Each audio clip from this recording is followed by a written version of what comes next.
25 जून 1975 की वो काली रात जब पूरा देश सो रहा था। दिल्ली की सड़कों पर सन्नाटा चीरती हुई पुलिस की गाड़ियां जयप्रकाश नारायण के घर के बाहर रुकी। जेपी, जो इंदिरा गांधी की सत्ता के सामने हिमालय बनकर खड़े थे, उन्हें गिरफ्तार किया जा रहा था। जाते जाते उनके लबों पर बस एक ही वाक्य था, विनाश काले विपरीत बुद्धि। यानी जब सर्वनाश का समय आता है तो विवेक मर जाता है।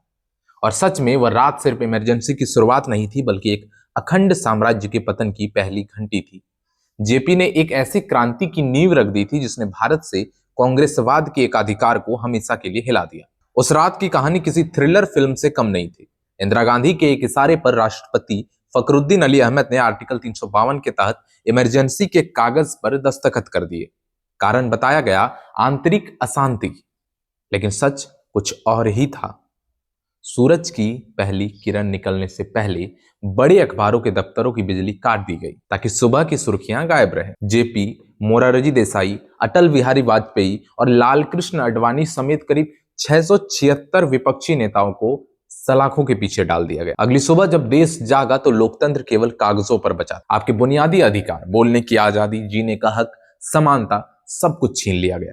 सरकार किसी को भी कहीं से भी उठा सकती थी और आप अदालत का दरवाजा भी नहीं खटखटा सकते। हैरानी की बात यह थी कि ये फैसले प्रधानमंत्री कार्यालय से ज्यादा इंदिरा गांधी के बेटे, छोटे बेटे संजय गांधी ले रहे थे, जिनके पास कोई आधिकारिक पद नहीं था। 1 लाख से ज्यादा लोग बिना किसी ट्रायल के जेल में ठूंस दिए गए। विरोध करने वालों को शारीरिक और मानसिक प्रताड़ना दी गई। तानाशाही को लगा कि उसने आवाजें दबा दी है, लेकिन इन बंद कोठरियों ने एक ऐसा विपक्ष तैयार किया जिसने भारत की राजनीति का डीएनए ही बदल दिया। आज हम जिस गठबंधन की राजनीति, कोलिशन पॉलिटिक्स को देखते हैं, उसकी जड़ें उसी जेल के कमरों में जमी थी। 21 महीनों का सन्नाटा और फिर अचानक एक धमाका। इंदिरा गांधी ने इमरजेंसी हटा दी। हर तरफ बस एक ही सवाल था, आखिर क्यों? क्या ये उनकी कोई सोची समझी चाल थी या अपनी ताकत का जरूरत से ज्यादा भरोसा? उन्होंने मार्च से चुनाव का ऐलान किया। उन्हें लगा था कि जेल की सलाखों के पीछे विपक्ष टूट चुका होगा, बिखर चुका होगा, लेकिन यही उनकी सबसे बड़ी ऐतिहासिक गलती साबित हुई। सिर्फ 5 दिनों के भीतर बरसों की दुश्मनी और वैचारिक मतभेद भुला दिए गए। राइट विंग जनसंघ, कांग्रेस और भारतीय लोक दल, सोशलिस्ट नेता एक साथ आ गए और जन्म हुआ जनता पार्टी का। जब चुनाव के नतीजे आए तो पूरे भारत की जमीन हिल गई। जनता पार्टी 330 सीटें, कांग्रेस सिमट कर सिर्फ 154 पर रह गई। यूपी, बिहार, हरियाणा और दिल्ली में कांग्रेस का सुपड़ा साफ हो गया। खुद इंदिरा गांधी और संजय गांधी अपनी सीटें हार गए। यह भारत का पहला असली डेमोक्रेटिक पावर ट्रांसफर था। मोरारजी देसाई, जो कभी नेहरू के साथी थे, अब देश के पहले गैर कांग्रेसी प्रधानमंत्री बने। उनकी कैबिनेट भारतीय राजनीति का एक अद्भुत संबंध था। चौधरी चरण सिंह किसानों की आवाज बने डिप्टी पीएम। वो प्रखर वक्ता और कवि बने विदेश मंत्री। जॉर्ज फर्नांडिस, इमरजेंसी के सबसे विद्रोही चेहरे को इंडस्ट्री मंत्रालय मिला। आते ही काम शुरू हुआ। शाह कमीशन का गठन हुआ ताकि इमरजेंसी के जुल्मों की जांच हो सके। 44वां संविधान संशोधन लाया गया जिससे मौलिक अधिकार वापस मिले और भविष्य में इमरजेंसी लगाना नामुमकिन सा हो गया। लेकिन उम्मीदों की ये सुनहरी सुबह ज्यादा लंबी नहीं चली। जनता पार्टी, जिसे देश एक उम्मीद की तरह देख रहा था, अंदरूनी कलह का शिकार हो गया। एकता खत्म हुई और कुर्सी का खेल शुरू हो गया। पर्दे के पीछे से इंदिरा गांधी हार मानकर नहीं बैठी थी, वो बस सही मौके का इंतजार कर रही थी। उन्होंने अपनी चाल चली और चरण सिंह के सामने एक डील रखी। चौधरी चरण सिंह जी के सामने एक डील रखती है। वादा था पीएम की कुर्सी का और बदले में शर्त थी इंदिरा गांधी पर चल रहे मुकदमों को रोकना। इस एक सौदे ने जनता एक्सपेरिमेंट की बलि ले ली। चौधरी चरण सिंह प्रधानमंत्री तो बने, लेकिन उनका कार्यकाल सिर्फ 24 दिनों में सिमट गया। जनता का भरोसा टूट चुका था और इंदिरा की वापसी की राह तैयार हो गई। 1980 के चुनाव आए और कांग्रेस ने सत्ता में वापसी की, लेकिन इस बार हवा बदली हुई थी। जनता पार्टी का प्रयोग भले ही बिखर गया, पर उसने देश को एक ऐसा मंत्र दे दिया था, लोकतंत्र तब तक सुरक्षित है जब तक जनता खामोश रहने से इनकार करती है। यह सिर्फ एक हार और जीत का आंकड़ा नहीं था, यह कांग्रेस के उस अजय किले में पहली बड़ी दरार थी जिसे न तो इतिहास भूल सकता है और न ही भारत। इमरजेंसी ने देश की रूह को झकझोर कर जगा दिया था। लोगों ने सिर्फ एक पार्टी को नहीं बल्कि दिल्ली केंद्रित उस राजनीति को ही नकार दिया जहां सारे फैसले एक कमरे में होते थे। जब दिल्ली सब कुछ कंट्रोल करना चाहती थी, तब देश के कोनों से विरोध की आवाजें उठने लगी। आंध्र प्रदेश, सिल्वर स्क्रीन के महानायक एनटी रामा राव पर्दे से उतरकर सीधे सियासी मैदान में आ गए।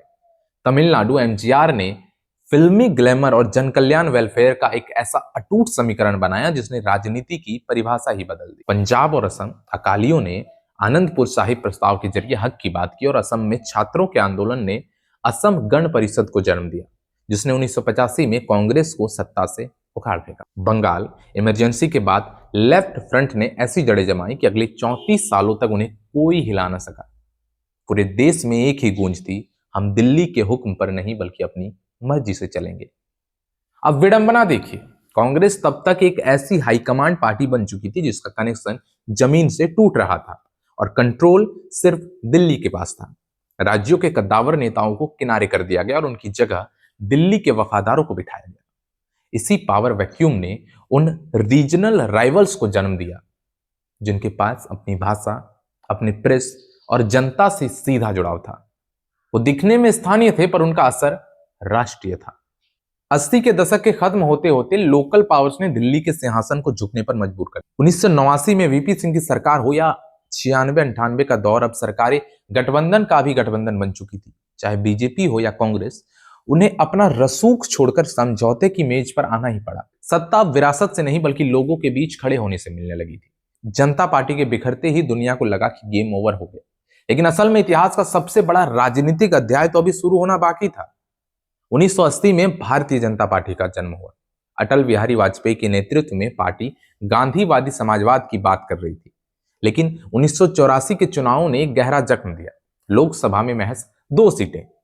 यहीं से रणनीति बदली गई। कमान एलके आडवाणी के हाथों में आई और बीजेपी ने अपना रुख सॉफ्ट से बदलकर अग्रेसिव कर लिया। अब चर्चे में मंदिरों की गूंज और रथों की रफ्तार सुनाई देने लगी। बीजेपी ने कांग्रेस पर स्यूडो सेक्युलरिज्म का आरोप लगाया और फिर केंद्र में आया अयोध्या। राम जन्मभूमि आंदोलन यह सिर्फ एक मुद्दा नहीं, बीजेपी का मिशन बन गया। 1990 की रथ यात्रा, 10,000 किलोमीटर का सफर, हजारों रैलियां और हर चौक पर गूंजता एक ही संकल्प, सौगंध राम की खाते हैं, मंदिर वहीं बनाएंगे। 1992 का मोड़, बाबरी विध्वंस ने देश की राजनीति की दिशा और दशा हमेशा के लिए बदल दी। बीजेपी ने सिर्फ चुनाव नहीं लड़ा बल्कि एक सिस्टम तैयार किया। जहां कांग्रेस वंशवाद और ऊपर से थोपे गए कंट्रोल में उलझी थी, वहां बीजेपी ने जमीन से लीडरशिप तैयार की। छात्रों के लिए बनाया गया एबीवीपी, अखिल भारतीय विद्यार्थी परिषद, युवाओं के लिए युवा मोर्चा, मजदूरों के लिए भारतीय मजदूर संघ, थिंक टैंक्स और पब्लिकेशंस के जरिए अपना नैरेटिव सेट किया। यहां नेता बनने के लिए किसी खास सरनेम की जरूरत नहीं थी, बल्कि ट्रेनिंग और अनुशासन सर्वोपरि था। गठबंधन की राजनीति बीजेपी समझ गई थी कि अकेले का सफर कठिन है, इसलिए उन्होंने कोलिशन पॉलिटिक्स में महारत हासिल की। 1998 में एनडीए बना। यह एक ऐसा मंच जहां अकाली दल से लेकर समाजवादियों तक सब शामिल थे। अटल बिहारी वाजपेयी के नेतृत्व में इस गठबंधन ने 5 साल की स्थिरता दिखाई। यह सिर्फ सत्ता हासिल करना नहीं बल्कि भरोसा जीतने की प्रक्रिया थी। इस दौर में क्षेत्रीय नेतृत्व यानी लोकल जो लीडरशिप थी उसको मजबूत किया गया। गुजरात में मोदी, एमपी में शिवराज और छत्तीसगढ़ में रमन सिंह। बीजेपी ने एंटी कांग्रेस गुस्से को एक मजबूत प्रो बीजेपी लहर में बदल दिया। नतीजा 2004 आते आते बीजेपी केवल एक विकल्प नहीं बल्कि देश की राजनीति की मुख्य धुरी, मेन कंटेंडर बन चुकी थी। 2004 में कांग्रेस की वापसी कोई इत्तेफाक नहीं थी बल्कि एक सोची समझी खामोश क्रांति थी। एनडीए के खिलाफ उपजे पब्लिक सेंटीमेंट को कांग्रेस ने बखूबी पहचाना और सही समय पर आम आदमी के नारे के साथ सत्ता में कदम रखा। यूपीए जो पहली बार आई उसका दौर किसी हनीमून पीरियड से कम नहीं था। जो इकोनॉमी थी वो कुलाचे भर रही थी। सोशल स्कीम्स जैसे नरेगा जमीन पर उतर रही थी और न्यूक्लियर डील ने भारत का कद दुनिया में बढ़ा दिया था। लोगों को लगा कि कांग्रेस ने वापसी का वो फॉर्मूला ढूंढ लिया है जो सालों तक चलेगा। लेकिन जब पार्ट 2 आता है, भ्रष्टाचार का ग्रहण और कैग का वार होता है, फिर क्या? फिर आया यूपीए 2 और इसके साथ ही स्कैंडल्स की एक ऐसी बाढ़ आई जिसने दिल्ली के गलियारों को हिला दिया। याद कीजिए 2G स्कैम, कॉमनवेल्थ गेम्स की बदनामी, कोल ब्लॉक आवंटन। भ्रष्टाचार अब केवल ड्राइंग रूम की चर्चा नहीं थी बल्कि कैग की रिपोर्ट्स ने जब 1,76,000 करोड़ जैसे जादुई आंकड़े दिए तो ये गुस्सा सड़कों पर उतर आया। मिडिल क्लास के मन में पहली बार यह सवाल उठा कि मेरा पैसा कहां जा रहा है। फिर आता है भाग 3 यानी पार्ट 3, अन्ना की गांधी और सोशल मीडिया का उदय। जब गुस्सा चरम पर था तब एक दुबला पतला शख्स रामलीला मैदान में बैठा 2011 का इंडिया अगेंस्ट करप्शन आंदोलन एक डिजिटल धमाका था। पहली बार फेसबुक और व्हाट्सएप ने पारंपरिक टीवी चैनलों को पीछे छोड़ दिया।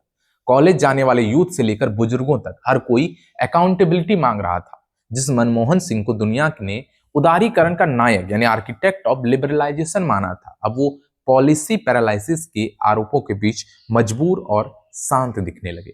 पार्ट 4 को कैसे भूल जाइएगा। मोदी का उदय। जी हाँ, मोदी का उदय बनाम कांग्रेस की पुरानी प्लेबुक। जब सिस्टम की नींव हिल रही थी तब गुजरात से एक नई आवाज सुनाई दी, नरेंद्र मोदी। एक तरफ राहुल गांधी की वो स्क्रिप्टेड स्पीच थी जो जनता से कनेक्ट नहीं कर पा रही थी, वहीं दूसरी तरफ मोदी का हाईटेक डेटा ड्रिवन और सर्जिकल कैंपेन था। उन्होंने जो नैरेटिव सेट किया उसने कांग्रेस को बैकफुट पर धकेल दिया। चाय वाला बनाम नामदार, विकास बनाम भ्रष्टाचार, गुजरात मॉडल बनाम खानदानी सियासत। नतीजा 2014 में कांग्रेस मात्र 44 सीटों पर सिमट गई। इतनी बड़ी हार की मुख्य विपक्षी बनने का अधिकार भी दांव पर लग गया। और कांग्रेस को सबसे ज्यादा चोट बाहर से नहीं बल्कि अंदर से लगी थी। ममता बनर्जी बंगाल, जगन मोहन रेड्डी आंध्र प्रदेश, शरद पवार, केसीआर और हेमंत बिस्वा शर्मा जैसे नेता जो कभी कांग्रेस की रीढ़ थे, अब उसके सबसे बड़े प्रतिद्वंदी बन गए। विनाश काले विपरीत बुद्धि। जेपी नारायण की यह चेतावनी इमरजेंसी के दौर से चली आ रही थी, जिसे कांग्रेस ने शायद अनसुना कर दिया। एक ऐसी पार्टी जो पूरे भारत को जोड़ने का दावा करती थी, आज कई राज्यों में राजनीतिक अप्रासंगिकता, इररेलेवेंस की लड़ाई लड़ रही है। भैया सीख सीधी है, सत्ता का खेल चलता रहेगा, सरकारें आएंगी जाएंगी, पार्टियां बनेंगी बिगड़ेंगी, लेकिन सबसे जरूरी है इस देश का लोकतंत्र। इस देश का लोकतंत्र अमर रहना चाहिए, ये देश अमर रहना चाहिए, उसकी आवाज अमर रहनी चाहिए। नेता आते हैं जाते हैं, देश की उम्मीदें हमेशा जिंदा रहनी